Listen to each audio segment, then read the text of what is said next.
Yeah.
Good evening. This is the August 15th, 2024 meeting of the Planning and Zoning Commission. The time is 6 o'clock. Our first order of business is to convene into our work session. We'll reconvene in our general session at 6:30.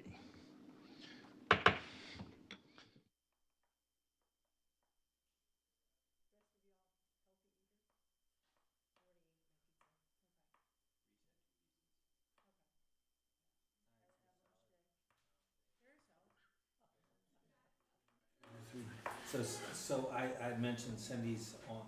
Oh, okay, perfect. Yeah, she's gonna be virtual. Okay. Kent is not gonna be here tonight. Birthday boy. It's birthday boy. Oh, is it? Birthday boy. Oh, wow. Is it appropriate? Is he joining the Masters division?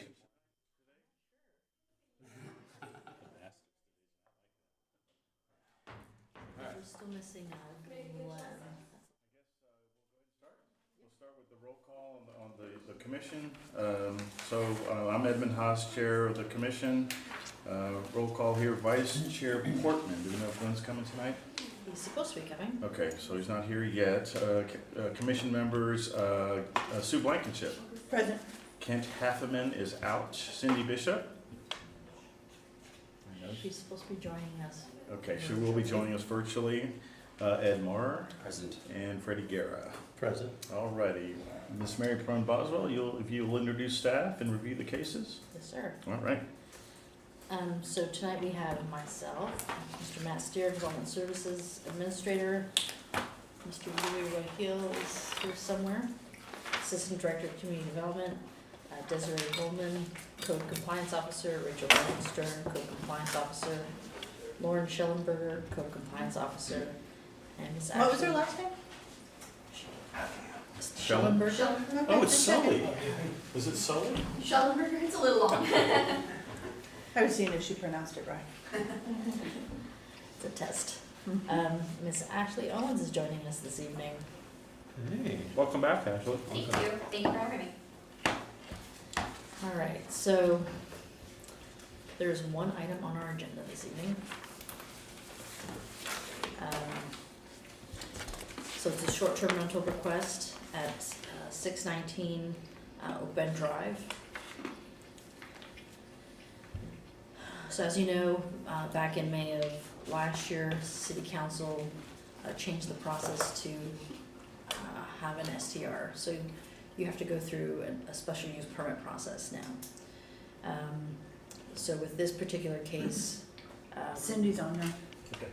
hey Cindy. Hi, Cindy. So with this particular case, it's in a plan development, so we're just amending the plan development, so it's the same result. Good. So this will actually be our fifth STR to go through the process. So this particular property is owned by Mr. Young, who's owned it since 2012. He's got a homestead exemption on it. He's looking to rent out 4 of the 5 bedrooms with a maximum of 8 guests. He's indicated that this is his permanent residence. He does travel a lot, and so when he's traveling, I believe his son will be staying there and acting as the property manager. This residence backs up to the floodplain, so that part of so there's a big portion of the backyard that's in the floodplain that is not fenced in. So in terms of parking for this property, there's 2 in the garage, 2 in the driveway, and then whatever on-street parking is available. But if he's there or his son's there, that takes up one of the spots, right? Yes. So, as I said, he's looking to do a short-term rental for the 5 rooms.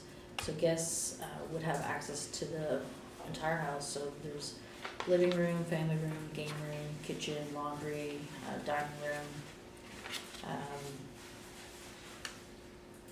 On the exterior, it's got pool,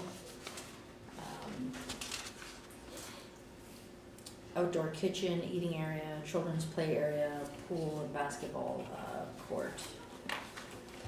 So currently, the property is rented to a long-term renter. I believe that lease is up later this week. So you're gonna see some pictures of the master bedroom and the other bedrooms that are there. Was that long-term It was for a lease? month. But it was greater than 30 days? Yes, sir. And so they applied for the long-term Yeah. LTR and, So essentially, I'm gonna go through some history on this one here. So back in 2021, this property did receive a permit for a short-term rental. It was, I think, later, probably in the fall of 2021. And then at some point in 2022, that license was revoked. So it was determined that this was not the primary residence for the property owner at that time, because he had posted that on his Airbnb, reviews and stuff like that. So they were given a letter to cease operation of the short-term rental at that time. He did appeal that to the Board of Adjustment. That was not reversed or granted, so the permit was revoked. So then the home went into long-term rental online, again without a permit, because even if you do a long-term rental, you have to at least sign up with the city for long-term rental. So Code of Compliance started a case for that. He did come back in to sign up for that. And he's been renting the home since 2022 for long-term rentals. And then back earlier this year, started up again with illegal short-term rentals. So Code of Compliance, again, sent a letter back in June saying, hey, you can't do short-term rentals. So this is where we're at in terms of him coming back through the process, trying to get an STR. is it up on VRBO or Airbnb now? It was for the short-term rental. I think right now, the last time I looked at it, it was up, but for more like a longer-term rental. Code of Compliance had also issued letters for delinquent hot taxes in the prior STR, but they were subsequently paid. So again, if anyone has an STR, they will have to register with the city, pay the hot taxes. So if this case is approved, that will still be a requirement. So like I mentioned, he indicated that he lives there. However, at the moment it's being rented long-term, so he's not living there. So he's living elsewhere. I believe he does own a couple other properties according to Denton County appraisal records. We reached out to the police department as well to see if there was any complaints on file. There was one on file for noise complaint back in 2021 when it was operating as an STR.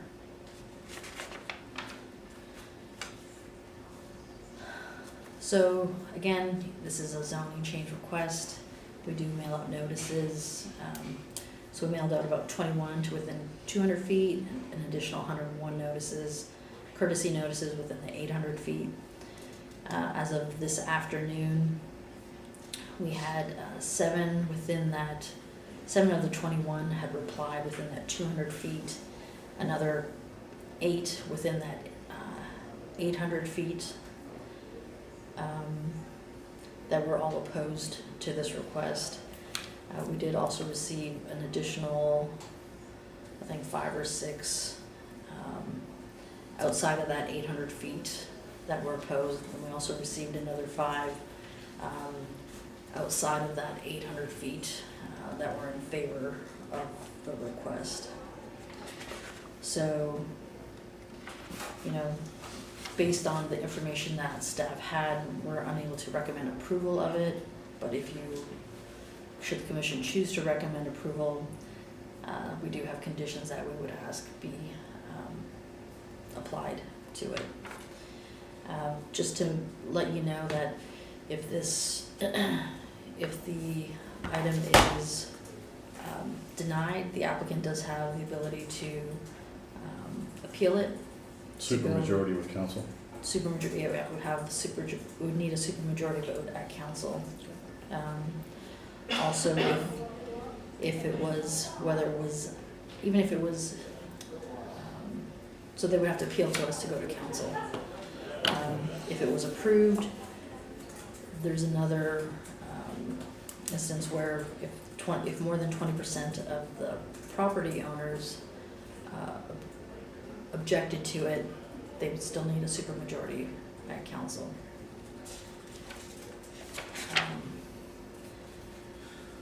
So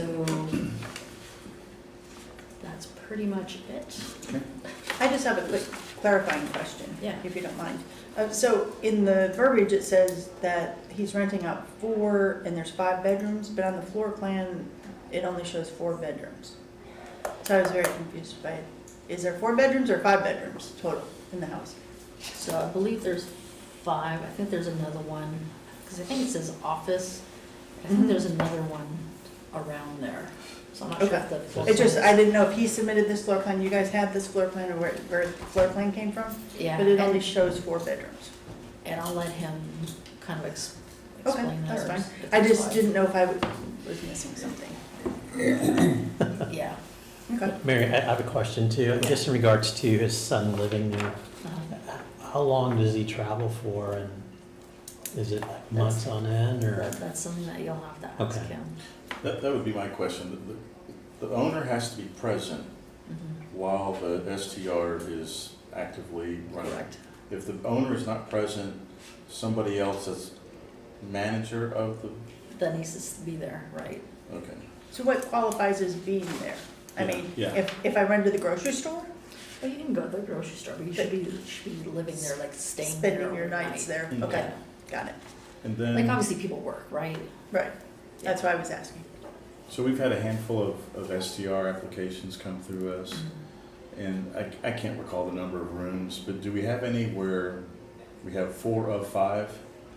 Or where there's the majority of the rooms are rented out versus, So of the previous 4 that we've had, the first 2 were just one room being rented out. And then those 2 were approved, and then the other 2 had multiple rooms. We had the one where, you know, and I can't remember exactly, but let's say they were rented 2 or 3 of the rooms, but, you know, we had information from the Airbnb or from multiple rooms, and that one was denied. when the owner is not there, a on-site manager is in charge. What are the qualifications of an on-site manager? Family member, someone that's on the deed, We don't necessarily have no requirements for that? strict criteria for that, but they need to be staying at the residence, Okay. need to be aware of, you know, But they don't have to list that on the permit or their application of who the property manager is? yeah, so on this application, you know, it's written that his son would be staying there. Okay. So they have to be familiar with the property, they have to know where the fire extinguishers are, you know, it's like someone who is familiar with the property, know what's going on, when the garbage needs to go out, where the fire extinguishers are, the emergency phone numbers, etc. And then, I guess the other question I have was regarding just the notices. You know, what were the common themes that were? Of responses? Yeah. Yeah, so, of the ones that were opposed, kind of Blush list. the overall theme was, noise, partying, traffic concerns, Okay. decrease in property values, having transient people, you know, in the neighborhood where there's like lots of kids. Then some of the examples of what they had was, where they had drunk people walking around in their backyards because the backyards are not fenced off on that side. People getting into other people's cars, walking up to the wrong house, knocking on the doors, that type of thing. Police reports? The only police report that I had was on a noise complaint. For the ones that were in favor of it, it was along the lines of, provides, I think like one of the people that responded was, we had to have work done to our house, and this allowed us to stay in Coppell for our kids to go to school, etc., while their house was being repaired. Or they have people coming from out of town or out of the country, and allows them to, stay in a house versus a hotel. So you have the gamut of responses. Thank you. Cindy, any questions of staff? No questions from me, no. Okay. Any other questions on this case? It does look like it's listed on VRBO. Is it more than 30 days though? Don't know.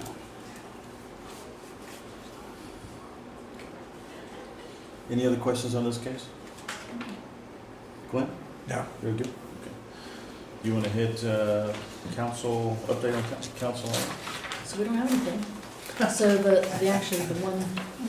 one case, Greystone was withdrawn, so, Matt, did you have?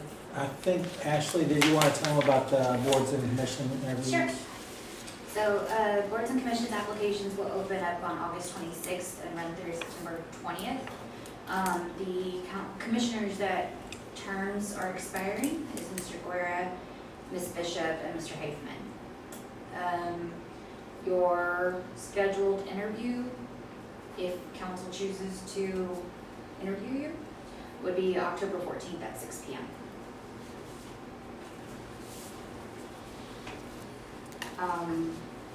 But like I said, applications will open on the 26th of August. And I understand in boards and commissions, there's two new ones out at Wagon Wheel. There's a tennis advisory board and a pickleball advisory committee or something. Those won't be council. Those won't be council appointed, but Okay. But you still have to apply for it and all that, right? not through this process. Oh, so then it's through the Wagon Wheel. I'm assuming. Okay. Yeah. So you can serve on 2 boards. I got all kinds of Do not time. encourage him. Yeah, I got all kinds of time. Okay. All right. Any other items of discussion? Aren't we having a joint something, Yes. something meeting? October 24th? Yes. Yes, I believe so. I think Mindy sent out an invite. Okay, I just, That's the Ford board? Yeah, yeah, so Ford and Smart City, and at the next P and Z meeting, we'll flush out some ideas for the agenda. we're flushing? Dang.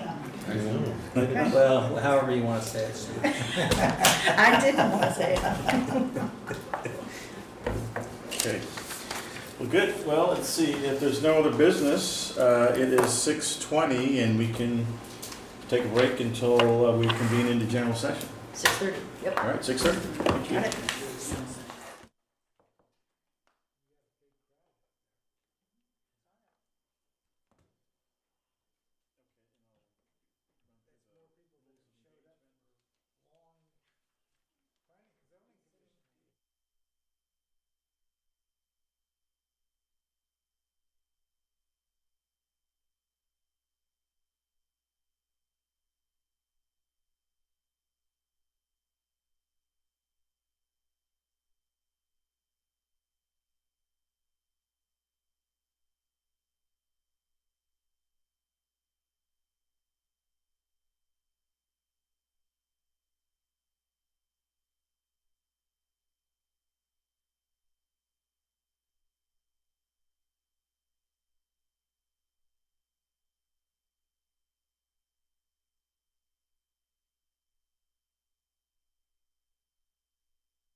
We'll get underway here shortly, right at 6:30, I promise.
Okay, it is 6:30, and the Planning and Zoning Commission is now reconvening into general session. Our first order of business is anyone that is signed up for citizens' appearance. That would be discussion of any topic that's not on the agenda tonight. If you're here to speak on the agenda, there's some sign-in sheets. We'd like you to sign in for us so we have your name and address for the record. So when they do the transcriptions, it'll be easier for them to do that. Thank you all for coming out.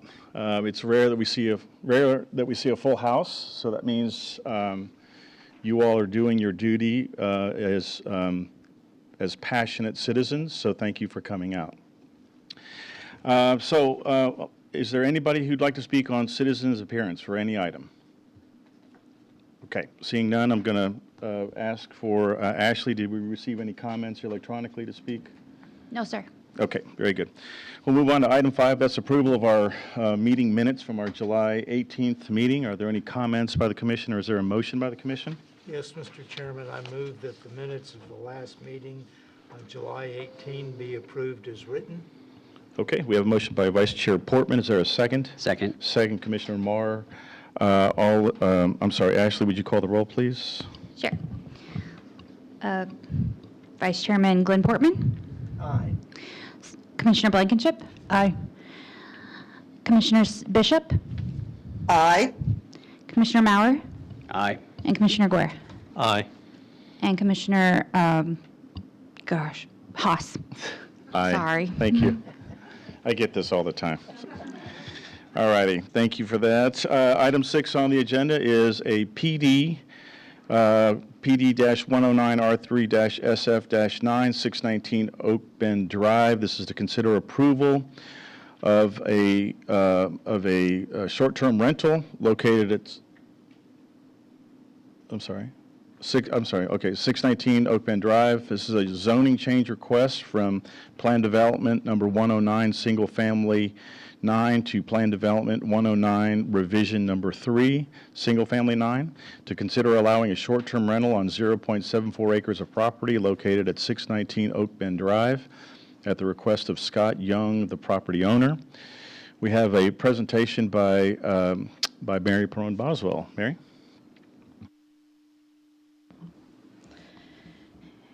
Good evening, Chairman, Commissioners. As the Chairman mentioned, this is a, let's see here, sorry, Cindy, I'm going to send you down there.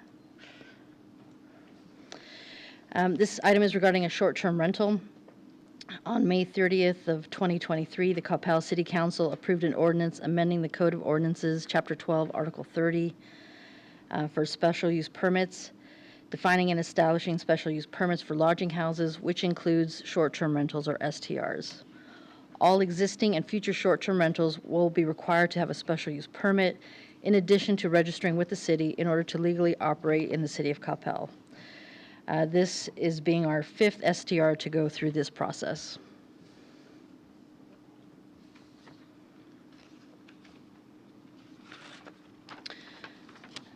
So the applicant, Mr. Young, has owned the home since 2012 and has a homestead exemption. The applicant is wanting to rent out 4 of the 5 bedrooms in the house with a maximum of 8 guests.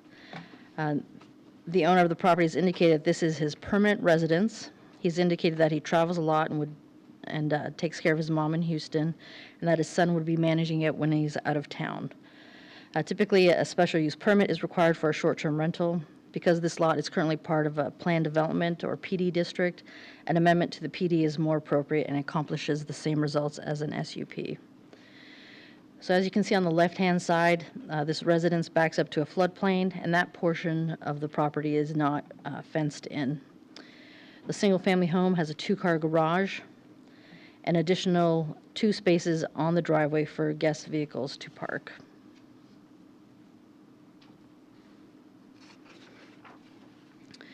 So guests would have access to the entire house, which includes a living room, family room, game room, kitchen, laundry, dining room, all of these rooms on the interior. So you can see the pictures of some of those rooms, as well as the garage on the bottom right. Currently, the home is rented to a long-term renter. So these are some of the photos of the master bedroom and bathroom on the first floor. If this became a short-term rental, I believe this bedroom is where Mr. Young would be staying. So the following images are for bedrooms 2 and 3, located on the 2nd floor. Images on the top row show a guest bed, closet, and bathroom. Then images on the bottom row show bedroom 3 with bunk beds, closet, and bathroom.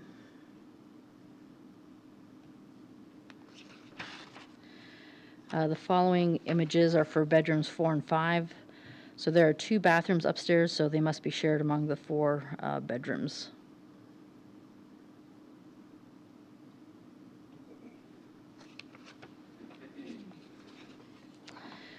So in addition to the interior of the home, they would also have access to the backyard area, which includes a patio, outdoor kitchen and eating area, a children's play area, a pool, and basketball court. So he's advertised it as a playground property. So here you can see the basketball courts in the top left, in the center, some of the playground equipment, outside patio in the pool, and the outdoor kitchen. So there are no signs on the building indicating that it is an STR. According to code compliance, the home received a permit for an STR back in 2021. It was used for short-term rentals until the license was revoked in 2022 because the property was not the property owner's primary residence, as they had indicated that on their Airbnb listing, that they had moved out. They were given a letter to cease all operations of this as a short-term rental at that time. So Mr. Young did appeal this decision to the Board of Adjustment, where at such time his permit was revoked. The home was then listed for long-time rental online without a permit. Code compliance started a case for this as well. The applicant did come in for a permit and has been renting the home since 2022 for long-term rentals, and then back earlier this year started back up with illegal short-term rentals, for which they were sent a letter in June of this year, and this is why we're here this evening. Code compliance had also issued letters for delinquent hot taxes, which were subsequently paid. Part of the current process for having an STR is registering with the city and paying the hot taxes, which would still be required should this case be approved. Mr. Young indicated that he does live there. However, at the moment, the home is being rented out for a long-term rental, so he is living elsewhere. He also indicated that if he was not there, then his son would be there, as there is a requirement that the owner be residing at the residence during the rental period or have a property manager there. He does own other properties according to Dallas County appraisal records. Staff also reached out to the police department, and there was a complaint on file for noise from one of the neighbors back in 2021 when this was an STR.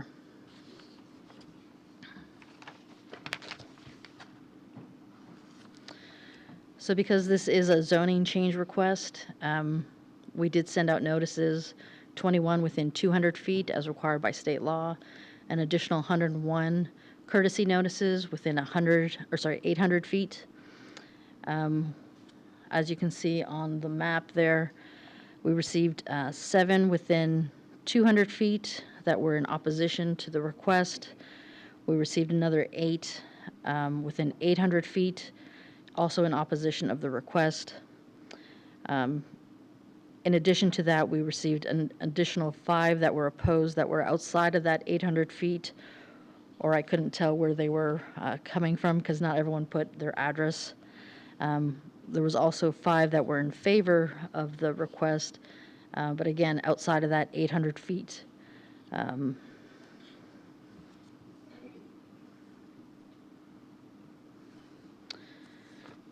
So based on the information provided, staff is unable to recommend approval of this request. Should the commission choose to recommend approval of the request, staff would recommend the following conditions.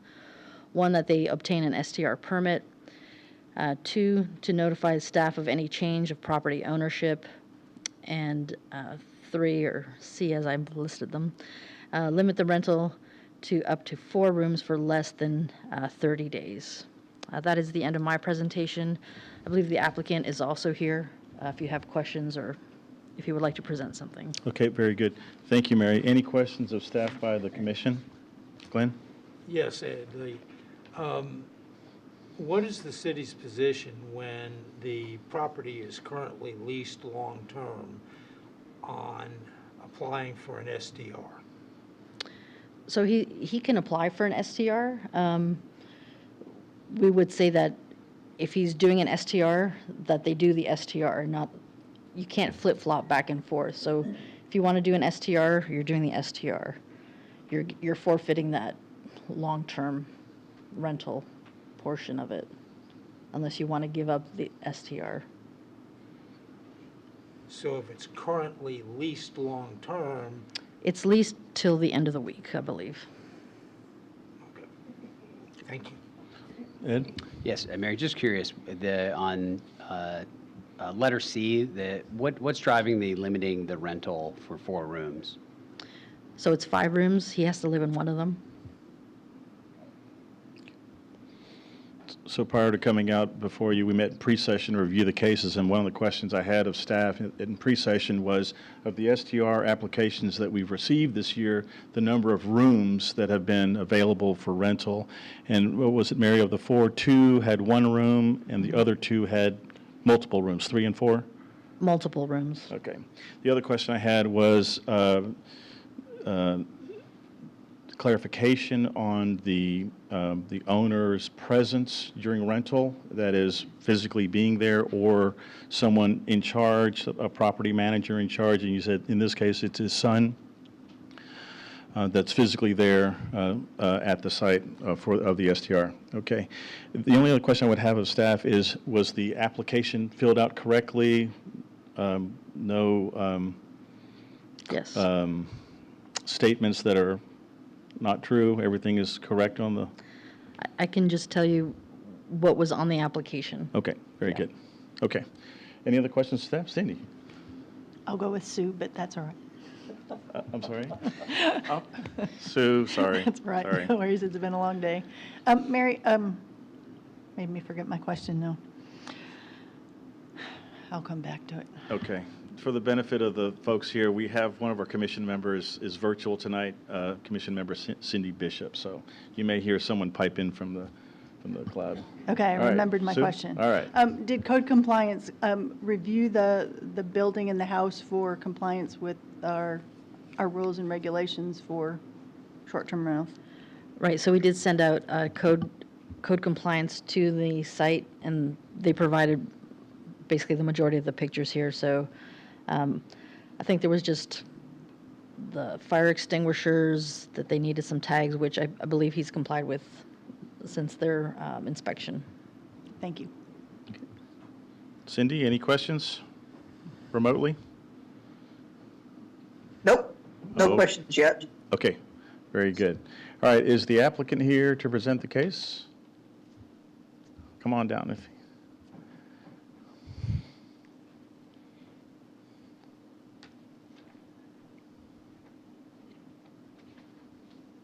If I could get your name and address for the record.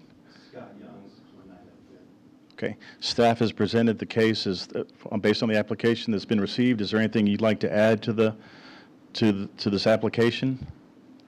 I don't know about the application. I'd like to clarify quite a few things. Okay, sure. So in 2021, I had been renting out a house in Hackberry for 9 years to somebody, been living in Coppell for 9 years. That person moved out suddenly. My kids go to North Hills over by Hackberry. My wife had always wanted to move back over there. We've been having, I don't really want to air my dirty laundry, but at this point, to explain the stuff I'm going to need to. Issues, I'd already had an apartment, so I said, let's go move over there, even though I wanted to stay at an Oak Bend. So we had to quickly move out. I'm not a professional Airbnb. I've never been in this situation. I just knew about Airbnb and thought, well, I can at least get it rented out so I'm not paying 2 mortgages immediately, right? I feel like I'm a pretty reasonable, conscientious, fair person. And so didn't even cross my mind that there would be a city ordinance. This was in, I believe, October of 2021. Not knowing anything about Airbnb, I just posted my stuff, got on there. It's a pretty easy process. No limit of days, which now I probably know more than most people about Airbnb. And I would ask if any of y'all ever had an Airbnb that you've rented out to understand the experience. So for 3 months, most of my rentals were, I wouldn't say most, but a good proportion were 2-day rentals over the weekend.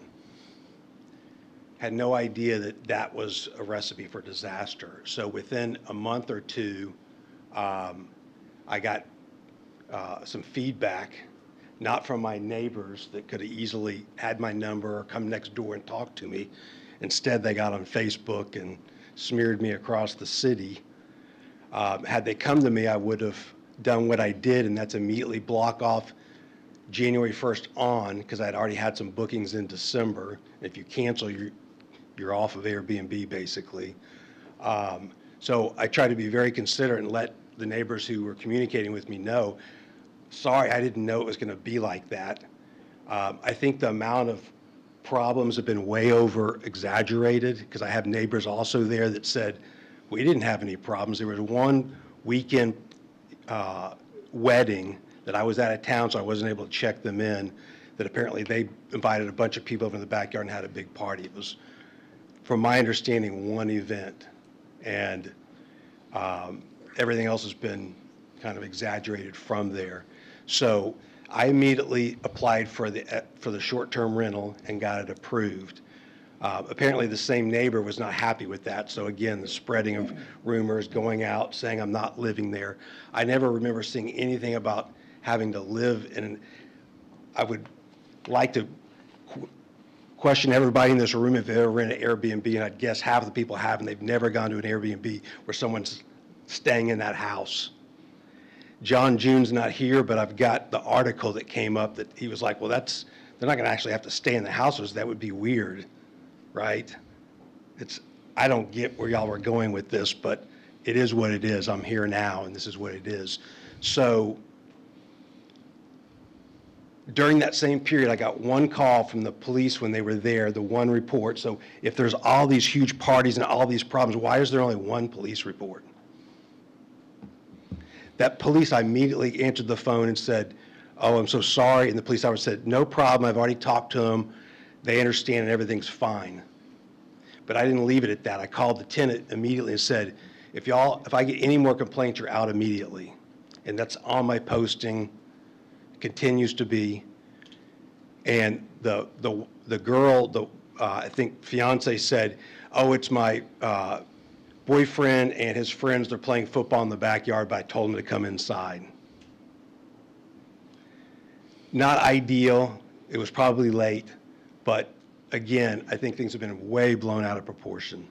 So at that point, I already had canceled and decided I was going to do long-term rental or something different than this weekend deal, because I recognized pretty quickly that it wasn't working out that way. I wouldn't want that in my area, right? I live in Coppell. It's my house. I've got tons of friends, and I've got 5 letters here from people from Coppell saying it's really important to have an Airbnb if we have family and friends, and several of them have stayed at my place. They come in, they could be close to their friends or relatives who are coming in town. 2 of them had one a fire and one a flood, live in Coppell, were able to stay in Coppell while they were going through the construction part of their home. So I had already decided that before they canceled my short-term rental. And again, I didn't understand or know that I was supposed to be living there, because it wouldn't even cross my mind, because I've stayed in hundreds of Airbnbs and never had that situation. So fast forward, I'm renting out long-term and it's working out fine. I'm 30 days or more. I had one family that stayed, I think, 6 months. And then I think late 2023, like for several months, I didn't have hardly anyone staying there. And then no one in January, no one in February, most of April. And I was at lunch with a friend of mine who lives in Coppell and said, didn't you see that? He was asking how it was going. I told him, well, no one's staying there. There's no one there because it's hard to find people for 30 days, right? There's a difference between 2-day weekend rentals and 30 days. So he said, well, there's an article that came out that said, that I think it was the district court in New Orleans said it's unconstitutional to require the resident to live there, and that they sent something to the state of Texas saying all the municipalities need to revisit this. And in the article said that Coppell had changed that. Again, I should have followed up more, completely my fault. Took that for, okay, it's no longer the reason. So again, my fault there, but I started renting short-term again, but on my page, you can limit how many days, so they had to rent at least 5 days.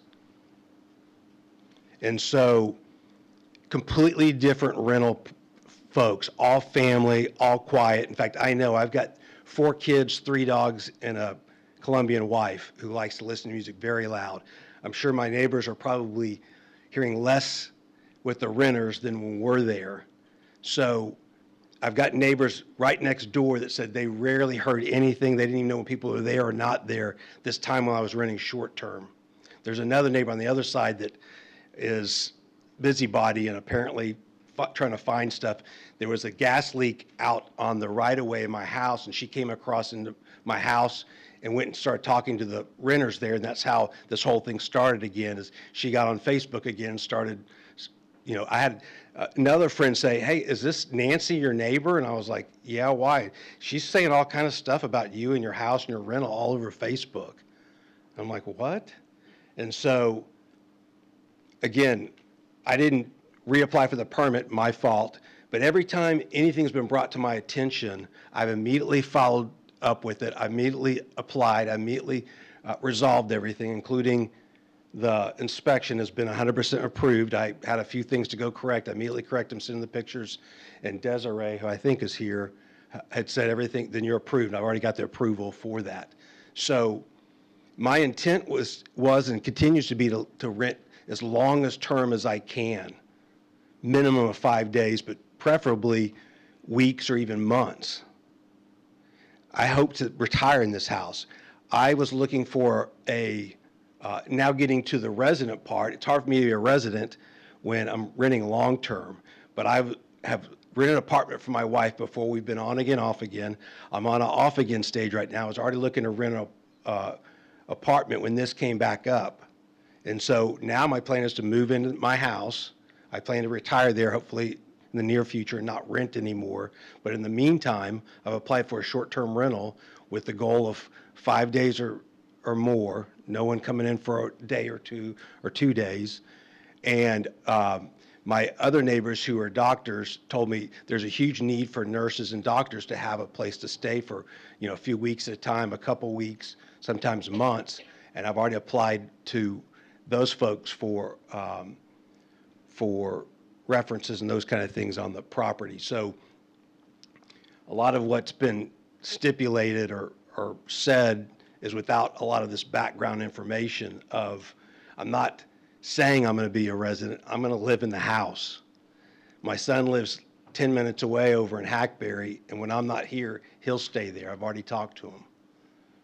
I do travel to Houston. My mom's 85 with dementia. I'm trying to spend as much time as I can with her. So I am out of town, but I've already got a backup. If I was granted the STR before, why wouldn't I be granted now? I'm not sure why a recommendation would come in when I followed every step of the process they've asked. And if it's there in the regulations, I'm following the regulations, why would you recommend me not to get it? That's all I have. Any questions of the applicant? Just a real quick one. Sure. I was a little confused on, is it 4 bedrooms or 5 bedrooms? Because the floor plan we were provided, but the pictures look different. So- Yeah, I'm not sure whether, I didn't provide the floor plan, I Okay. don't think, but it's 5 bedrooms. Okay. And I don't plan to, in the application, it says, how many rooms would you like to rent out? If I get a family that needs 4 bedrooms, I would rent it to them. But again, my plan is 5 days minimum or more, and probably more nurses that are coming in or doctors or people who need a short-term place to stay. But if a family needs 4 rooms, I'll rent 4 rooms. My goal is not to fill up, I'm not out to make this a money-making venture and fill it up. Anytime there's been an issue, I've quickly pivoted to try to be considerate of my neighbors. And again, it was probably 3 months of going back to short-term before this even came back up. So there couldn't have been that much issues because, believe me, that neighbor would have gotten on Facebook right away and started raising. The only reason it got back up is she came over during this, when the police and the fire department and everybody else came in front of my house and came over to my property, started talking to them, and then started talking to the person who was renting my house to find that out, and then immediately got on Facebook and started this whole smear campaign of things that just weren't true of my situation. So do you currently live in the house? No, I have. You're in so the process. Right. So I have had renters, including this. One of the letters here is a friend of mine who has a friend from Germany that's been renting it for 32 days. But sometimes people are 28 days or 18 days. It's totally different than 2 days. I don't know how if y'all had anybody that ever rented Airbnbs during y'all's discussion when you came up with these rules, but something more reasonable would have been minimum of, if you have an Airbnb in Coppell, you have to have a minimum of a week, 5 days, something like that will totally change. And I've only figured this out through experience. Totally change your renter profile. So I've had very, very thankful people that have had fires or floods or family in Coppell that have come and rented it or just needed a longer term or 2 or 3 week place to stay, and it's been a godsend for them. So.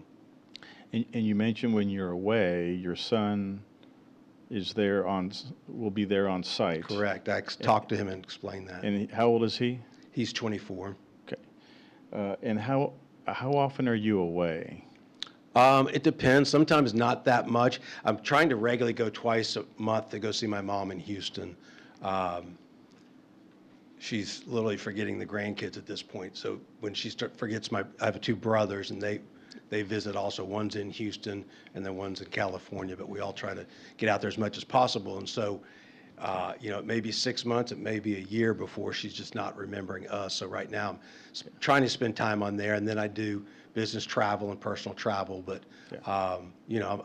majority of the time I should be there, but as a backup, I talked to my son specifically and said, you're going to need to come stay there.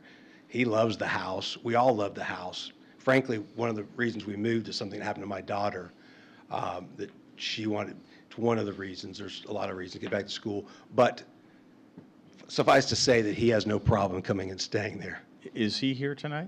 No, he's not. Okay. Because I want to ask his experience running serving as on-site manager while you're away? I mean, What is he- experience would there be needed? You're dealing with folks that are there, short-term rentals, kicking people out, addressing issues, addressing neighbors. What does that look like? Well, in 2.5 years, there's been one police report, so there's no kicking out. Okay. There's not been an issue. That's my whole I'm point, just is trying it's to been understand kind of crazy. the whole context of No, the I application. understand. Yeah. Yeah, but he's a mature, he got his MBA, he's working now full-time, and he's a good young man, so he would be there and deal with whatever issues might come up. But again, it's not cheap. We're in a nice area. You're not getting riffraff. My issue in 2.5 years ago, for 2 months, in the very beginning of this, was just ignorance on my part. Quickly realized 2-day rentals is just 2-day weekend rentals is drawing in what you would think for 2-day weekend rentals. At the time I didn't realize it, but I very quickly said, no more of that. And since then, again, this neighbor that's complained went 3 months without knowing I was doing short-term rentals. So And you've owned the property for how long? Since 2012, a long time. Okay. Thank And you. love Coppell. I love the house. The only reason I moved was my wife. It was her preference. I was trying to. Okay. Questions of the applicant? Yeah, a few, Go ahead, Ed, sorry. a few questions. So if I could get you address a couple points. So you mentioned in 2022, when the permit was revoked, you didn't know about the stipulation about being on site. Correct. So when you started renting it long term, the staff report indicates you didn't have a permit, and so if you could address that and what you knew at the time. 2, it also mentions you were delinquent on the hot taxes. If you could address that. And then I guess lately it was illegally listed and then since removed. So if you can add some context to that as well. Absolutely. So I know ignorance is an excuse for the law. That's kind of the old saying, but that's what this case is here. But as I said earlier, every time anything's been brought to my attention, I immediately fixed it. In the very beginning, when I rented Airbnb, I found out that I needed a permit. I went and got it, and it was approved. And then, like I said, even before it was revoked, I had already told the neighbors that are communicating with me, the ones that had enough respect to come next door or talk to me and say, hey, what's the deal? And I was like, oh, I didn't know. Thank you for telling me. And I told this neighbor, hey, because they were going to her instead of coming to me. I said, well, if they're still coming to you, and she's like, I don't know why they're coming to me. I said, just let them know. I've already blocked off January 1st and on. So it's a total of maybe 3 months, maybe a little less.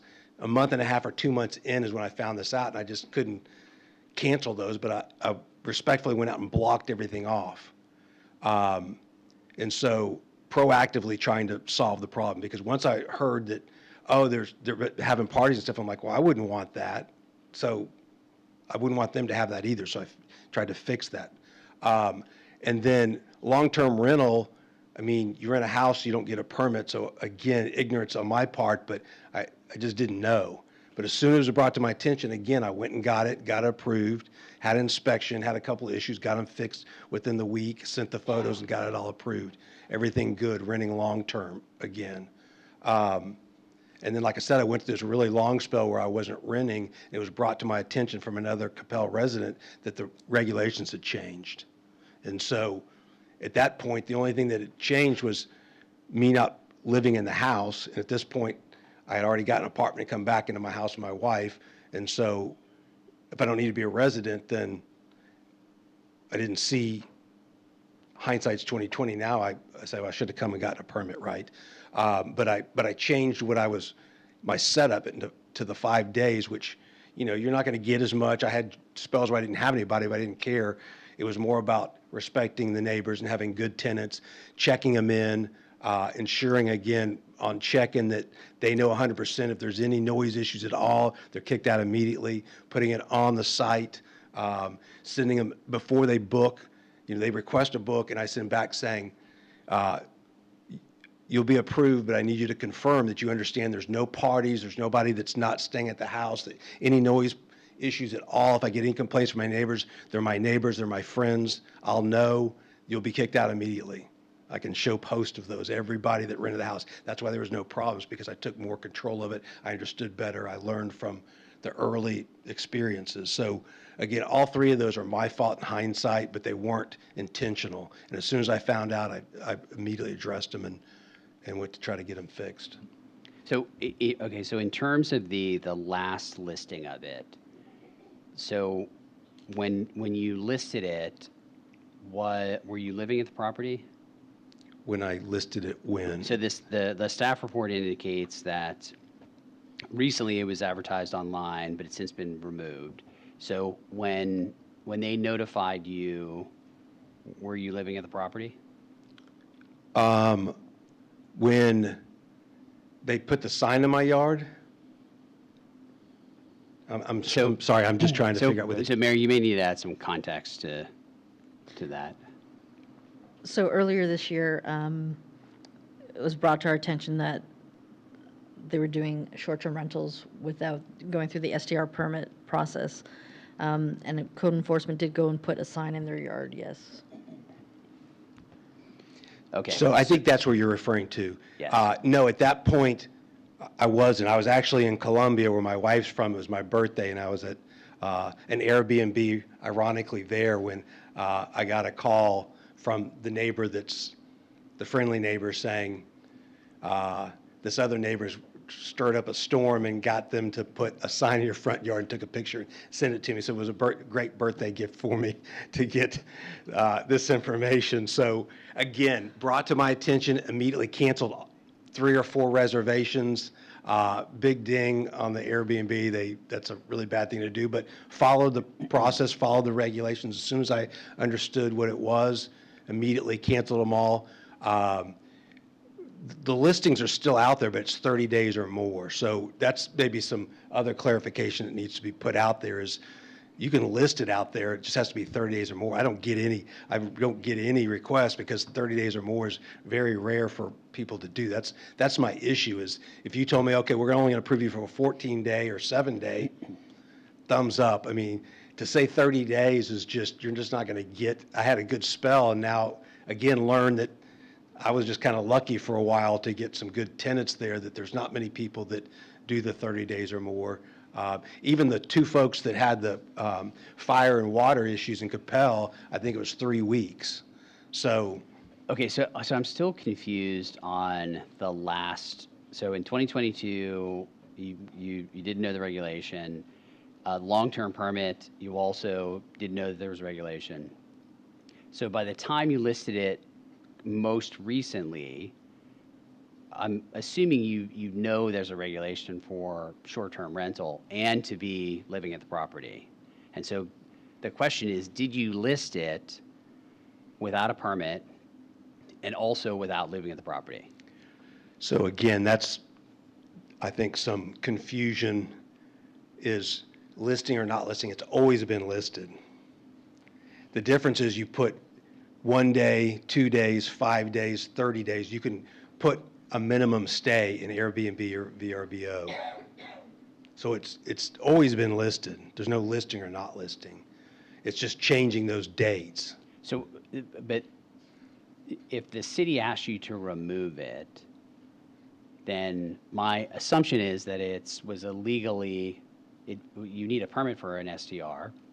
So it was illegally listed, and so would not have been a long-term rental. So this is what I'm trying to get some clarification on. Was it listed as a long-term rental and the city asked you to take it down, or was it listed as a short-term rental? It was listed as long-term until I got that information relayed to me from the other resident friend in Coppell that showed me, I've got the article here, that's saying Coppell changed the rules. You don't have to be a resident. You don't have to live at the house anymore. So again, my fault, but so what I did was change from 30 days to 5-day minimum and had, I think, a month, 2 months of, again, when you say 5-day minimum, most of my rentals were 3 weeks. Again, I just had a 32-day. My goal isn't to rent it to a bunch of people and get just a bunch of random people in there. I learned from that first 2 months experience 2.5 years ago. It's to rent to families who need a place to stay, who want, have family in Coppell potentially, or in Grapevine or somewhere in the area. And so I never took it on or off the site. That's not the legality. I believe, and I could be wrong, the legality is, are you renting it for less than 30 days? And so all of 2022 and most of 2023, well, the first half of 2023, or maybe most of 2023, I had it long-term. Like I said, I had a bunch of folks come in long-term, and then I went months without anybody renting it. And I was complaining to the friend of mine. He said, "Oh, well, you should read this article because they've changed that." And that's when I said, "Oh, well, I'm going to go back and rent it short-term then, but I'm going to make sure I do it right this time in 5 days." Put out all the statements, confirm with them multiple times about noise. And that's why in the 2 months or whatever it was that I had started doing it short-term again, there weren't any issues at all. It's because of the way it was rented. Not just excusing that I should have come back and reapplied for application on me. Any fines I've been given, I pay. I mean, it is what it is. I'm not debating that I didn't do it right in some of those instances, but I will say whenever it was brought to my attention, I immediately tried to fix it as quickly and as effectively as possible, and feel like I communicated with Mary and the staff and the folks here really well, and tried to abide by the rules. I know it's not an excuse for the law. It is what it is, but I've paid the fines that were levied for that. I've paid the taxes. The tax thing, I'm not sure what that's about. I've always paid the taxes. I don't know where that came from, and continue to pay them, both my property taxes and everything else. The regulations, the hotel occupant, Yeah. So. And I don't know if again, not being an expert in Airbnb, there's a button maybe you have to push to collect it, but at some point I did that and they started. So maybe in the very beginning of the short term, it wasn't collected, but paid those back taxes. Okay. If there was a fine, I don't remember, I paid it, and then got those taxes where they're automatically collected from Airbnb, and Airbnb sends them to the city. Gotcha. Great. Yeah, thank you for the clarification. Sorry if it was confusion. I have two questions. I guess the one question, you mentioned the article that's in your pocket. At any time, did you want to confirm with the city to call to see whether we changed? No, I probably should have. It looked pretty clear, but again, you're right. I should have called. I should have come up and clarified with the city that was okay to do. And sorry, and then the other question I had was, when you applied for that first STR, did you sit down with the city and they went through all the requirements? Is that correct, or? I think it's just online, and they send city employees out to do the inspection, and then anything that's wrong you fix and you get back. Again, I've got 4 kids, a wife, I got a couple of companies.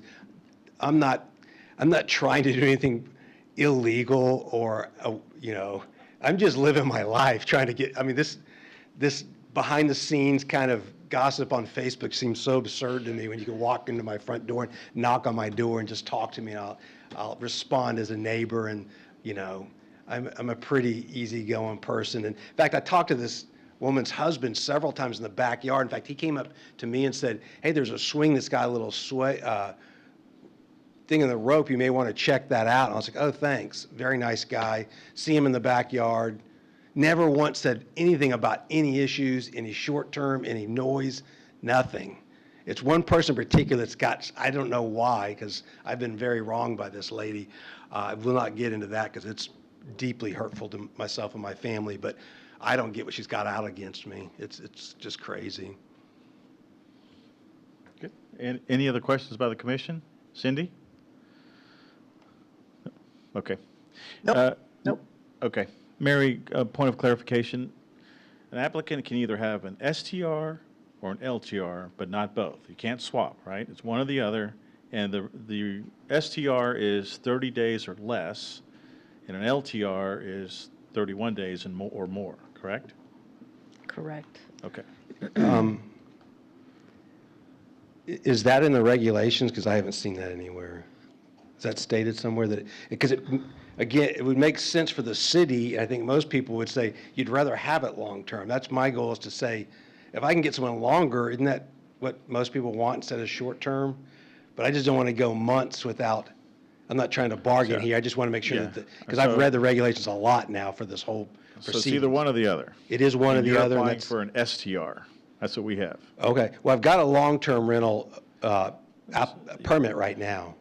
So So I'm not allowed to do, if someone wants 30 days or 31 days, I can't do that I'm with going to an have STR. to either defer to code or staff on procedurally, how would that work? I mean, his LTR expires the minute, if the STR is approved, or how's that? We can confirm with our attorney on that, but essentially, anytime they have a long-term renter and they have to have, and they switch out, they have to have an inspection done. Okay. So there is a little bit of a difference. You know, obviously, our preference would be you pick one or the other, but we will double check on that. And, okay, and of the other STRs that have come through either the process after our new regulations went into place, it's either one or the other. There's none that have both. Correct. Okay. And you have to know that the reason the STR and the LTR regulations have been strengthened is, quite frankly, preservation of community, neighborhood. you know? Totally agree, and I'm in support of it. Yeah, okay. That's what I'm saying, like, Okay. it seems like allowing people to do that 2-day, which I learned from, had I been able to speak to y'all while y'all were coming up with this, I would have said, folks, don't let them do less than 5 days, even if you give them an STR.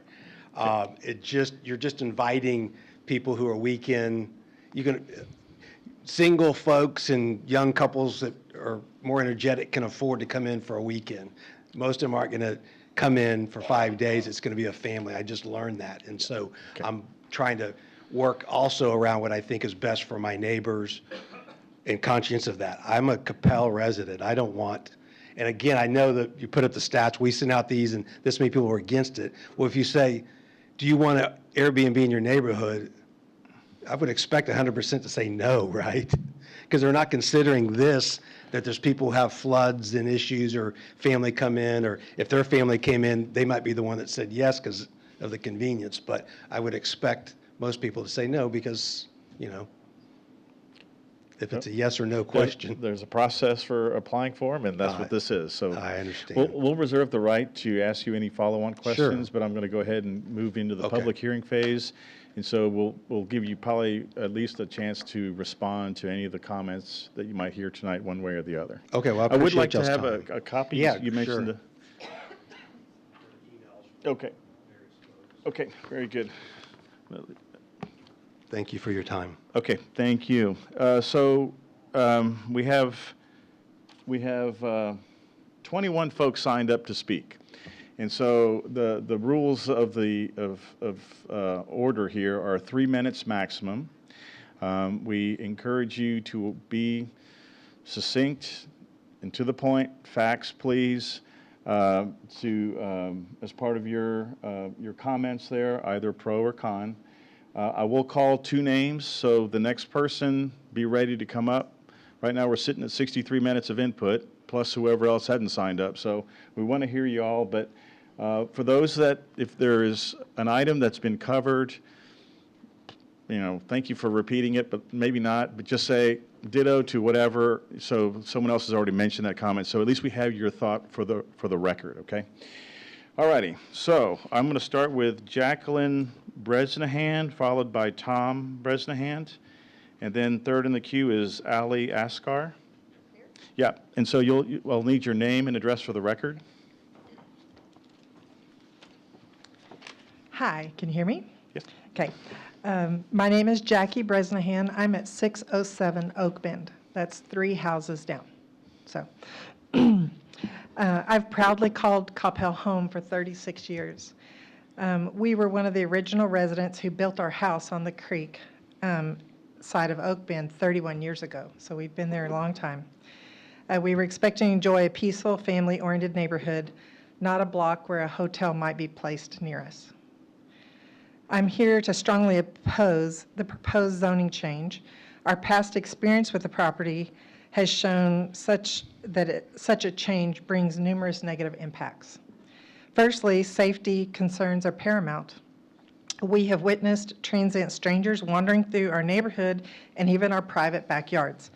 We have no means to fence our property, being on the creek, so this unauthorized access poses serious safety risks and liability for us. Secondly, the noise disruptions are unacceptable. And yes, I was around during that one call that happened years ago. It was 2 a.m, and I was awakened out of my sleep. It was so loud. There have been some other instances, but nothing that warranted a police call. But it's still unnerving to have people wandering in your backyards. Thirdly, this threatens our community stability. Our neighborhood was designed for long-term residents who build lasting relationships. Short-term rentals erode that stability, making it hard for families to settle in and to contribute positively to our community. In an era where our closest elementary may close due to low enrollment, an STR certainly doesn't help in that regard either. Moreover, our property values are at risk. The presence of a short-term rental can deter potential buyers, lowering property values and affecting our long-term investments. It seems that the owner says he lives there. It seems to me that the owner no longer lives there. I don't see him around ever. There may be some times, I don't know, I don't ever get to see him. So it showed little regard for old neighbors and showed little regard for the city by not following the rules that the city puts forth. If the owner doesn't wish to live there on the property, we wish they would just sell it and let a family move in, honestly, because we plan to stay. I urge you to reject the zoning change allowing short-term rentals. It's in the heart of our family neighborhood, and we would like to keep it safe and the way it was meant to be. It was meant to be a family neighborhood, not to have a hotel in the middle of it. Thank you again for hearing us. We appreciate it. Thank you. Well, Mr. Bresnahan comes up. Staff did circulate letters that were sent in, so we've had a chance to look at those, and it was a stack about an inch thick. Mr. Bresnahan? All right, well, good evening. Thank you for the opportunity to comment. I am Jackie's husband, 607 Oak Bend Drive, Tom Bresnahan. I will read some excerpts from the letter I wrote to this group. I'm opposed to the zoning change as well. Not unlike others, when my wife and I were looking at a location to live and raise our family, we considered many factors: schools, parks, community culture, taxes, neighborhood location, etc. One difficult decision we had to make involved the proximity of the DFW airport and the real possibility that the airplane noise might curtail our outdoor activities and stunt our property value. From a place of knowledge, we chose to finish building the house where we live to this day and have had no regrets. Today, we are suddenly and unexpectedly faced with a formal change in our property and neighborhood dynamic that wasn't an anticipated concern when we built our house. The reclassification of zoning of a house in the neighborhood to a somewhat commercial revenue-generating unit is alarming. The single-family and non-commercial zoning for houses in the neighborhood has been well understood for over 30 years. There was no reasonable expectation that a change in zoning to short-term rental would be a possibility. This house has been advertised and is still advertised as of last week on VRBO as a playground property in bold and large characters. Under the 5 most frequently asked questions in the ad, one can find playground property mentioned in all of them, emphasizing the recreational, amusement, or resort-like atmosphere that they're trying to promote. References in the Q&A include: what time is check-in at the playground property? What time is check-out at the playground property? And where is this playground property? There's no realistic way to supervise tenants for a property advertised for short-term use. And it's not just a matter of changing the ad. It's a mindset with a history of lack of due diligence. Today, I heard that he wants us as residents to keep him current on his obligations. I'm unable to do that. 1 minute. We've been awakened in the middle of the night from loud noises emanating from the property. We've seen unsupervised strangers in recreation mode from and in our backyard, and witnessed a steady stream of strangers come and go on an irregular basis from the house. For these reasons and others, I'm opposed to the zoning change. And as a final thought, The denial of the zoning change request will also serve to discourage others from considering hotel-like enterprises like this one in our neighborhood for the future. Thank you for your consideration. Thank you very much. Quick question for you, sir. Yes, sir. With folks in your backyard, did you call the police? I did not call the police, no. Because? Neighborly? Okay. All right, Ali Askar, followed by Elizabeth Nelson, and then followed by Case Carpenter.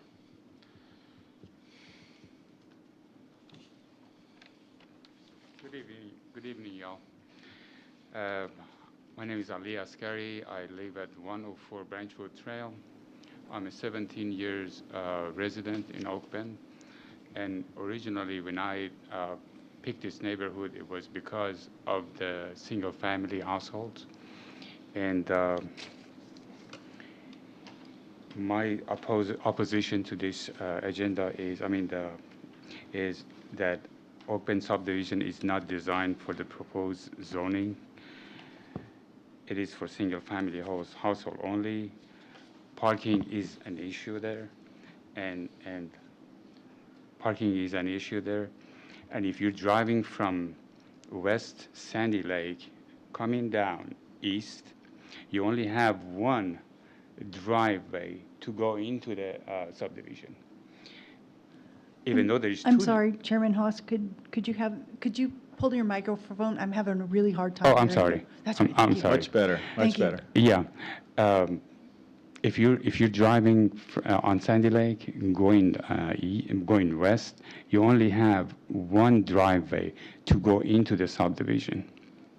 That means if you live in Branchwood, you have to go to Oak Bend and then turn around and go to Branchwood.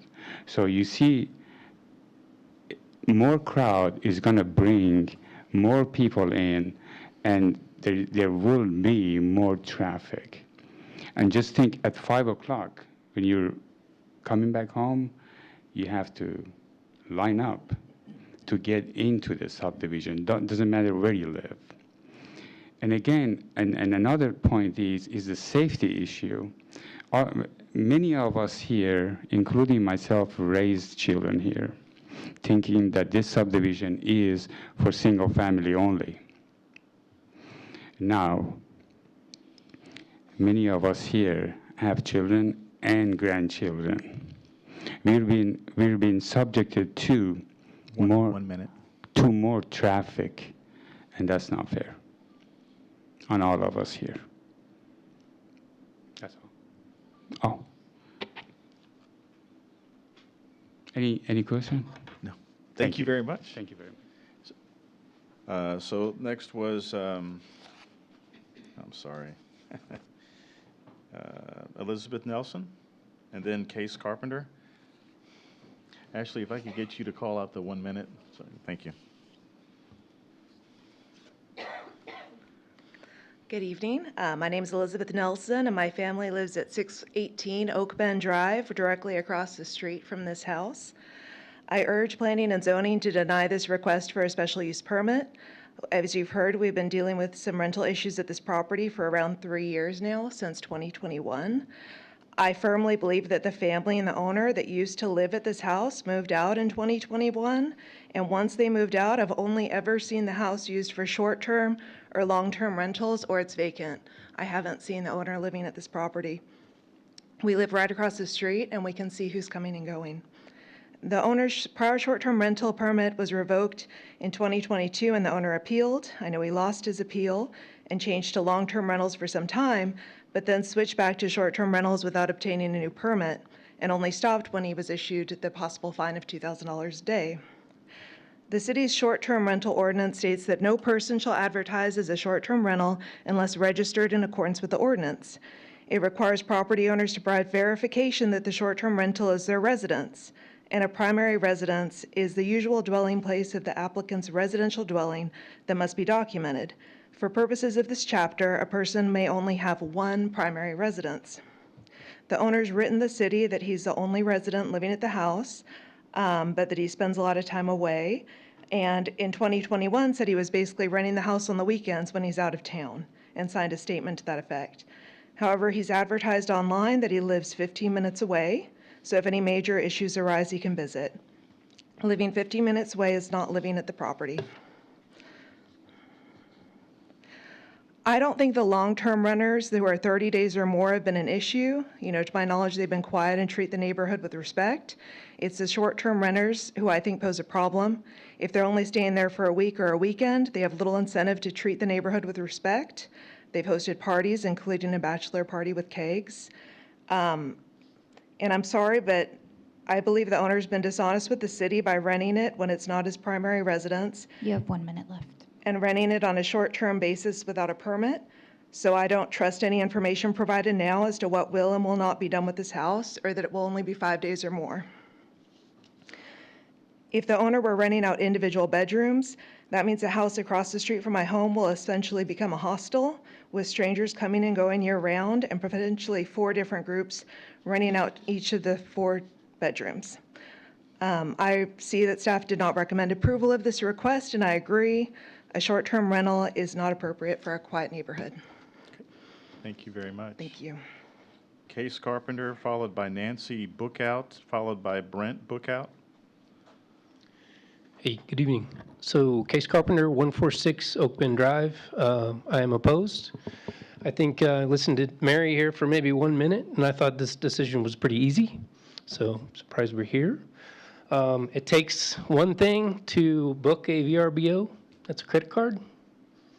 So I just have one question is, how many incidents are there going to have to be till somebody gets hurt? Till a kid gets run over, right? Thank you. Thank you very much. Nancy Bookout, followed by Brent Bookout, followed by Julie Simonson. Hello. Forgive me, I'm pretty nervous. I'm Nancy Bookout. I live at 623 Oak Bend, and I live directly next door to the house in question. Mr. Young does not tell the truth. He does not know how to tell the truth. Most of what he said tonight was not the truth. He does not live at the house. His family has not lived at the house for over 3 years. They moved out, did not tell us they were moving. I drove past them. They were standing at a U-Haul one day. I waved at them, and they all just stood there and stared at me, and the next thing I knew, it was an Airbnb. The very first renters that they ever had was a bachelor party, and they came up to my husband. They rang our doorbell and told us that they were a bachelor party, and that they just wanted us to know what they were going to be doing. And Brent says to me, "You need to keep the doors locked tonight while I'm gone." And we're not a safety family like that. And I went, oh my gosh. And that night, a very, very drunk man came down the walk, stumbled down the walk, and attempted to get in the car with my daughter. And when she screamed at him to stop, he tried to go into our house. And after that time, we still had a middle schooler living at the house at that time. We got scared. I got scared. We used to not lock our back doors. We used to not lock our shed that was on the creek. Things changed. I've always said that living next to that house is like living next door to the Holiday Inn during the summer next to the pool. But I'd like to reference the gas leak at their house, how it came to be known. One of my neighbors was walking, and she texted me, and I don't know her. And she said, "Nancy, it smells like gas outside your house." So I called the non-emergency line. My husband was gone, and they said, "You need to get out, get your kids and dog out." So I did. And the firefighters came, and they walked up and down the street, and they determined that the smell was coming from the meter at my neighbor's house. I stood over in front of my house with my dog, and in order to be able to hear what he was saying about the leak and how it was going to be dealt with, because I had already heard on our group chat thread from another neighbor that they were out of the country. You have less than 1 minute. I stepped up into the front yard and said, "I just need to clarify, is this a Airbnb or is this a corporate rent? Because that's all he has permission to do." And they said, "Oh no, we're Airbnb renters." But I already knew that. The reason why I had not said anything was because I'm neighborly. All these years, we are neighborly, and I regret that now. But we know that they have been, there was a cease and desist sign then that went up in the front yard, and they have been renting their house ever since then. The last renters left on Saturday, and we have video of it. They're walking out with their suitcases. And I'm not okay with it because we have to live next to it, but it's not right. It's not right that you should say something is your primary residence when you don't even live there at all. Your time has expired. And thank you for listening to us. Thank you so much. Thank you. Brent Bookout, followed by Julie Simonson and Vicus Goel. Sorry if I messed that one up. Good evening. Thanks for letting us be here. My name is Brent Bookout. I live at 623 Oak Bend, next to the property. I think a lot of people have said what I plan to say, so I'll try to be brief. I think, really, they really don't meet the standard of what we're looking for here. So they don't use the property consistent with what the neighborhood was meant to be. And I think that we've already established that they haven't followed the rules. But I'd like to speak more about the fact that, the neighbors have rights here. We should be able to live in our community in a safe, reliably safe environment. When you have people coming in and out, they don't come in with the idea that they're going to, put down stakes, right? They come in to enjoy themselves. And when they have that mindset, they're not as careful as the rest of the neighbors. They don't drive through the neighborhood like we do. They don't pay attention to what's happening around the neighborhood like we do. They have a vacation mentality, or at least a I don't necessarily care what's going on mentality. The other thing, and nobody really wants to live with that, and that's clear. You don't have to look at too many articles to know that people don't want to live next to one of these facilities. They just don't. And I think we have rights in that respect. I would also like to say that regardless of somebody's intentions and what type of people they want to rent to, they can't control that.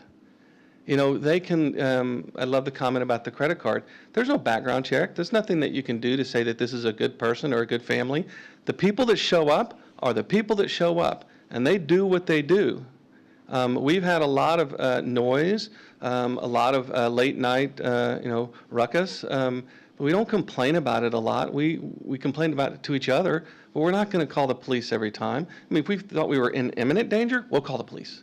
You have 1 minute left. But you just deal with it. But when you can't guarantee that the next renter is going to be safe, you just can't guarantee that. And once they do something that causes a concern, it's too late.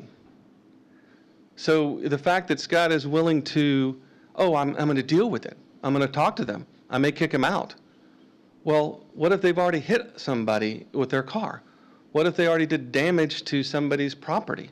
It's too late. So I'm opposed to this, and I hope that you guys can consider that the rights of that one person or the people that want to rent should not supersede our rights. Thank you very much. Question for you. How many instances have you not reported? Well, the way I wrote it up is just very quickly. In the 20 plus years that I've lived there, in the 3 years that they've done this, I've had more occurrences of noise than that entire 22 or 3 years. It's that common. So, dozens, but it's not horrible, but you never know how horrible the next thing's going to be.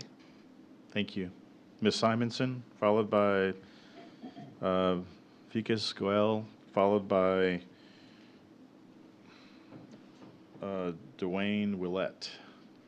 Hi, I'm Julie Simonson. I live at 117 Branchwood Trail. I oppose this proposal. I think the two people who spoke first, Jackie and Tom, I believe, said everything I would have thought to say. But to me, the culture of community is lost with rentals, whether they're short-term or long-term. I have what feels like long-term rentals across the street from me, so not anything to do with this case, but I never know who they are. For a while, there was like 4 guys living there, and they parked every car on the street, like nothing in the back, right? And so there was nowhere for company to park when they came to see me. So just those kinds of issues that you just don't expect when you buy your house in a nice small neighborhood like ours is.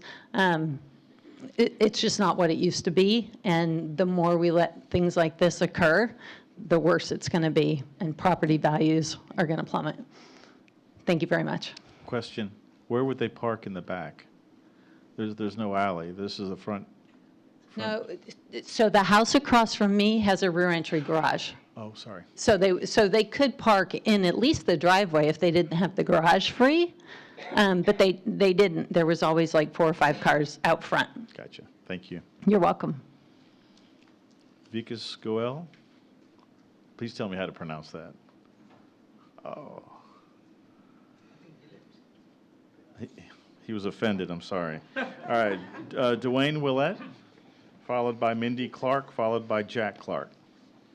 Hi, Dwayne Willett. I live at 701 Post Oak Drive. We've lived in the neighborhood about 30 years. I'd like to also recommend oppose.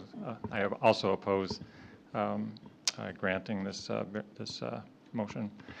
So, and I think everything that, again, most of the things I would wanted to said have already been said. I agree with the Bresnahans as well. And really, probably the main point is sort of where would this, we also chose a house in a single-family neighborhood for a reason. We had options, but we chose it for the type of environment that would be. The community, that neighborhood was planned to be a single-family neighborhood. It wasn't planned for for short-term rental with multi-people there in terms of all the things you've heard, parking and so on. So, and it does change, I think, the character of the neighborhood. And it would be a big change if this was a precedent and the neighborhood became a place where short-term rentals were happening. So I would not like to see that happen. Thanks. Okay, thank you. Mindy Clark. Mr. Clark. What happened to Mindy Clark? So, she's letting me do the talking for a change.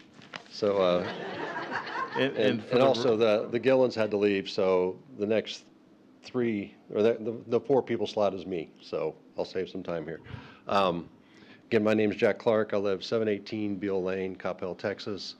I was actually the second house in Oak Bend Estates when I moved in. The first house beat me by 2 weeks. They had their permits faster than we did. But I'm now on the HOA board again. I was on the HOA board for many, many years prior, stepped down for a while, now I'm back. So I'm speaking as a homeowner and as a HOA spokesman. I'm not in favor of short-term rentals, as been stated by several people so far. I agree with all those statements. The HOA also feels that short-term rentals is not what our neighborhood is meant to be. We are a long-term established neighborhood. I would say that we have several homes that are still original owners. A lot of 30-plus year people in our neighborhood, a lot of 25-year-plus people in the neighborhood. The Bookouts actually are in their second house in the same neighborhood. They moved a couple houses down. So we have a lot of people like that. So this has been a long-term established neighborhood. The other thing I want to talk about, which has been mentioned a little bit, is the creek lots in our neighborhood are very unique to the city of Coppell. And they bring a very unique experience. But they also don't have fences because they're in the floodplain. And with the short-term rental, what they've talked about is there's no blocking. So at night, when they're out there, they can just walk up and down behind all the houses freely. And all of a sudden, the long-term residents can wake up and see somebody literally in their backyard that is not supposed to be there, which is unusual, which is would be unsettling for me. I live in the cul-de-sac, so I don't have that experience. But for me, that's what makes our neighborhood unique, is we have cul-de-sacs, we have creek lots. We are designed to be a family neighborhood, a long-term family with roots, and we would like to keep it that way. So the HOA and myself are opposed to this short-term rental. Okay. You don't want to speak on behalf of your wife? Did I cover everything? You did a great job. Okay. All righty. Thank you very much. Glenn Gillen, followed by Joe Gillen. They had to leave. Oh, okay. Yeah, so. All right. How about Lauren Willett? You're here, come on down. Cecilia Tanaka after Lauren, and then Doug Maxey. Okay. Hi, I'm Lauren Willett. I live at 701 Post Oak.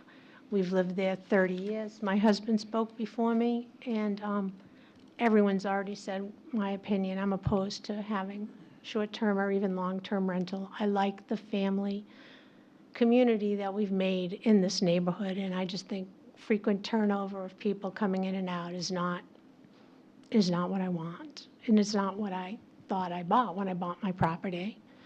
So thank you for your consideration. Thank you. Cecilia or Hitachi Tanaka? Okay. And then followed by, looks like Doug Trevor Maxey, followed by Tina Chapman. Thank you. My name is Cecilia Tanaka, and my husband Hitoshi and we are living there 30 years. And the reason we chose this state is precisely for what they have said: safety, a nice environment, privacy, and the fact that if we rent, we allow people coming to rent, is going to destroy that side, completely. Children play, go in their bicycles. Safety will not be the same when you have different people coming in and out. Again, even though background checks, we talk about background checks, they are not 100%, how can I say, they are not 100% reliable. Why? Because even though you are committing a crime, let's put it that way, but the police never arrest you, your background check will be always clear. If you come from a different country or different state, will be the same thing. So there are different factors that we have to see, and also the value of the home. If we have, allowing one person to do this, maybe somebody else will do the same. So we will become in a renter state rather than a single family state. So thank you so much. Thank you. For listening. Okay. You. Can I withdraw the application and finish this?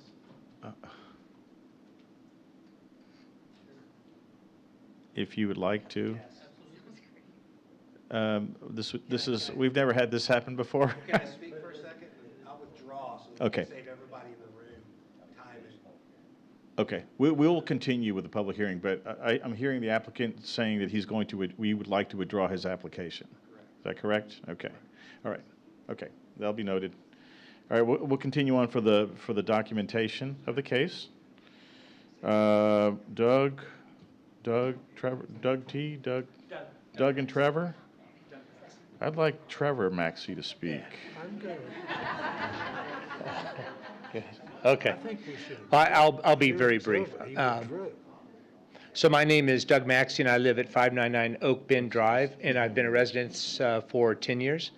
I sent in an email for the record, but I wanted to come in personally to show my level of concern and opposition of this zoning change. I really do echo the concerns of the neighbors that are behind me, that have spoken before me. So thank you for your time. And again, I hope that you reject this STR zoning change. Thank you.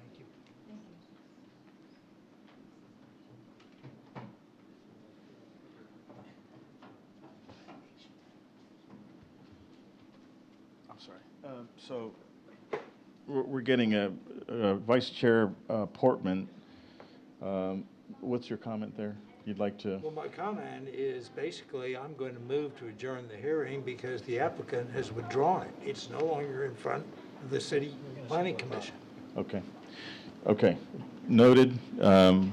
Until we get an official ruling from the city attorney, we'll just continue on. I'd like to just have the documentation there. So thank you very much, Mr. Maxey. Ms. Chapman, and then followed by Susan Custer. Hello, thank you for being here. My name is Tina Chapman. I live at 608 Autumnwood Lane in Coppell. I've lived in this neighborhood for 30 years, and I do appreciate you continuing the hearing because that wasn't a formal withdrawal, so he could always come right back. So I appreciate you hearing the rest of us out. I echo the same sentiments as everyone here as far as safety for the children, safety for ourselves. The safety is related to people coming in and out, strangers in and out, as well as the driving and parking situation. Our neighborhood is blessed with many children, and you know, I walk by this house twice a day with my little dog, and you know, I am uncomfortable with people that don't have a vested interest in our neighborhood and the safety of our neighborhood. I'm uncomfortable with the idea of having those with people just in and out. I would love to give them the benefit of the doubt, but that's not the day and time that we live in, unfortunately. I also wanted to say that I'm a little concerned about the veracity of the owner. We've heard that challenged a little bit, but one of the things that stood out to me is that he admits that ignorance of the law is not a defense.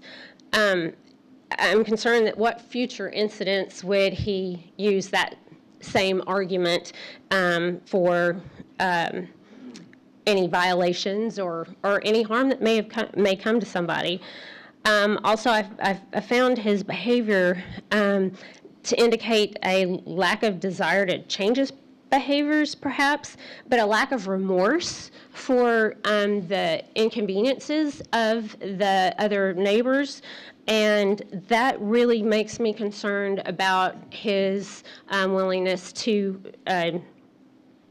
actually make any changes. The number of days don't matter when you don't manage a property properly. So I appreciate your time. Thank you. Thank you very much. I'd like to.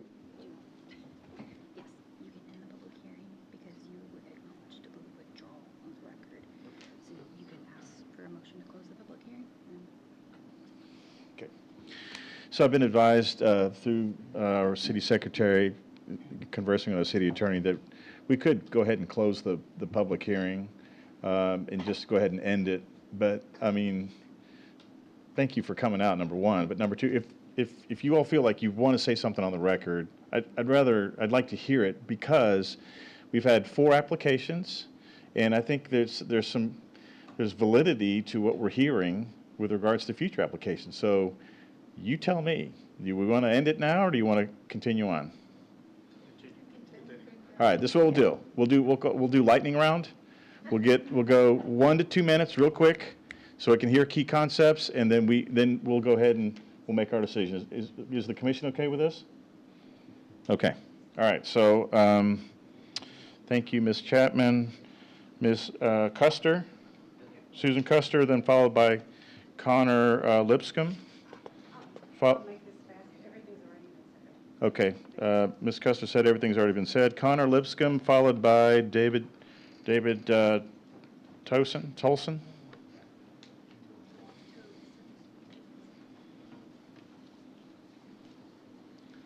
Hello, I've lived in Coppell since '94. Can I get your name, please? Oh, Connor Lipscomb, 712 Post Oak. I've lived in Coppell since '94. Ideally, I'm against the short term, but long term, I'm open to. If it's his property, I think it's his right to rent it. I also rent properties as well, specifically in Richardson for short term, but they are aimed at businesses and companies such as Toyota, who fly people in from Japan and rent them at their behalf. So it's the company doing it, it's the company insuring it, it's company's employees, and they're gone 9 to 5. Perhaps that's something to be looked at. But again, I want the neighborhood to be like it was when I grew up here, kids running and kids playing, and short-term rentals won't give that to our our neighborhood. Thank you. Thank you very much. More like you were born in '94. All right, David Tolson. Hi, David Tobson, 623 Beale Lane. I'm in my 27th year in the house and neighborhood, and my comment was, I looked at the residence and then looked to find out the owner, because I didn't know who the owner was. But that's not unusual for me because I don't get out much. I found out there was a mailing address for the house. I thought, wow, that's interesting. Let me see what else there is. And I found another house that was at the same mailing address. And so I had notified the Planning Commission by email over the weekend. I wasn't even aware of this until I got the email, or the letter from the city. And this afternoon, I don't know, something came up and I decided to look on the internet again. And I found another house with the same email, with the same mailing address, but it's in South Texas in Galveston. So I don't know how many other properties are at the same mail drop location. But my question is, I don't know if the guy lives at the house or not, but it seems to me that he's got a lot of houses. Okay. And you were opposed. I see. Okay. Thank you. Yes, I was opposed. Okay. That's all who had signed up. Is there anybody? Yes, sir. If there's anybody else, just go ahead and line up so we can do this. We can get through some more dialogue here real quick.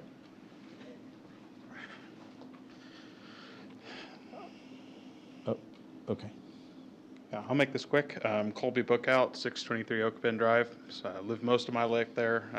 Don't now, but I wanted to bring kind of a unique perspective to this, as I'm also a landlord now, but I also rented for 11 years, moving every single year during that time. So,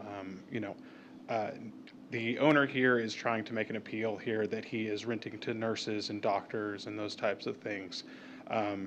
At the same time, he's running an enterprise here. He's running a company. He's not, renting it for cheap, which is a reason why he is struggling to fill his vacancies.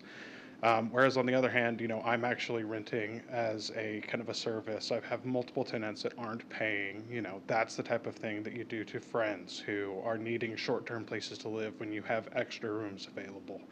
So, I could be charging the $400 a night or whatever it is that he's doing, but I'm not. So I want to make it clear that he has those options. He also could be renting out for a year, a standard lease, do it at market rates, do those types of options. He's chosen not to out of convenience because he wants to have these multiple homes. He wants to retain that, pool for himself, for his family to go to. And he also wants to make potentially lots of money on it. So I think there's additional factors there that need to be considered, but also potentially in regards to closing this meeting, I think that y'all have the option here to permanently revoke his ability to apply for this, which I think would make a lot of the residents here feel a lot more comfortable with this decision. It's very clear that he's a repeat offender. He's been doing that repeatedly and intentionally. He saw this article as a flag that he could go defy whatever the state or the city's ordinances were, regardless of what was still on the books, and without verifying them himself. He has multiple. He has already had it revoked, and he has now decided to start operating illegally. We also have evidence and have reported to the city that while he says he has a long-term renter right now, that's not the case. There has been multiple renters in there in the past 30 days that he says he's had a long-term lease. So while he's telling you all of these things, he's still lying. So I think it's important for you guys to consider, for the commission here to consider the potential of how will he be restrained the next time, and actually making sure to put something permanent into effect that prevents him from being able to do this again and make him have a final decision on doing true long-term leases or just selling the property for the good of the community here. So, thank you very much. Thank you. Anybody else? Seeing none, I will close the public hearing. Since the applicant has withdrawn the case, we will refrain from any kind of vote, up or down. But to answer some of the comments, and thank you very much for coming out. We would not know what's going on if we didn't have this kind of input. Just so happened there was opposition. We heard some comments in favor of short-term rentals, how there's some benefits of it, but for the most part, it was opposed. We cannot, we're in advisory role. We make recommendations to the city council. We're not an executive level committee, so we couldn't do that. So with that, I would just say thank you all for coming out, and the applicant, the owner, has the right to apply again, but it would go through the formal process here with the planning and zoning, then on to the city council. So, yes. Yeah, and before we close it, I would like to hear any thoughts by the commission on this so that you all can hear their thoughts.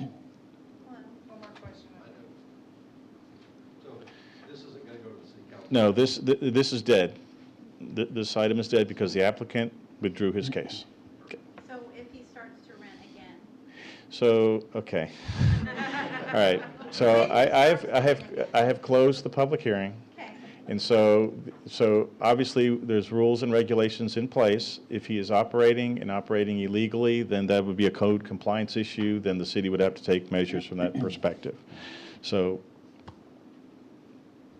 but thank you for the comments. All right, so I would like to recognize the commission and on any thoughts. And Ed, since you started it, are any thoughts here on this one? Yes. And so I echo your comments. Thank you all for coming out.